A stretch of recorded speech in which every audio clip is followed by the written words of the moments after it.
And everyone's being instructed to move into bomb shelters, Lena and Bakari, because there is a potential for a third wave of retaliatory strikes from Iran onto Israel. And some really powerful words coming from Iran today saying that Israel has started a war and will pay a high price for killing its commanders and scientists, as well as dozens of others last night. So, as I mentioned, we're continuing to watch these escalating attacks between the two countries. We're watching for that potential third wave today. Already a number of buildings in Israel have been struck, and we're seeing reports now that about 40 people have been injured in Israel. But Israel has also apparently been deflecting a lot of the missiles that were coming toward Tel Aviv and the Jerusalem area. So this is pretty unprecedented what we're seeing right now, these real escalation of attacks between the two nations. And we've been speaking with analysts who are watching this closely, saying that this is going to develop further, including retired Major General David Fraser, who says that we can expect things to escalate further in the coming days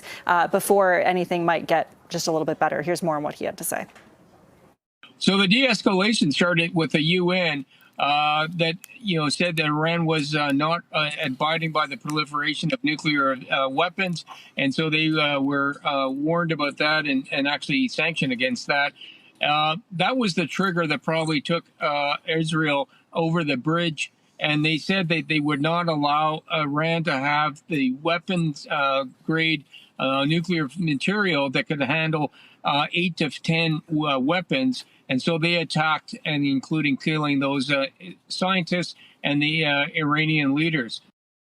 And we're continuing to also track kind of reaction around the globe to this news, Lena and Bakari. We know that the Trump administration keeps trying to kind of distance itself from these attacks, saying that Washington was not involved. Obviously, there is the potential for U.S. bases in the Middle East to be targeted by attacks moving forward. And it seems as though the White House wants to avoid that. However, we have seen Donald Trump basically praising this, saying that the strikes by Israel were excellent. So it's going to be interesting, especially this week at the G7 summit happening in Alberta, or next week, I should say, starting on Monday. It's really going to be interesting to see how world leaders look at what's happening here between Iran and Israel and whether the conversation at that summit changes. But in the meantime, we're continuing to watch Israel tonight to see if there are any more retaliatory attacks on that nation. Back to you. Yeah, and Canada's position, of course, calling for de-escalation, though that does not appear to be happening. It's quite the opposite. Lindsay Biscaia live in our newsroom tonight with the very latest on this growing war in the Middle East. Thanks, Lindsay.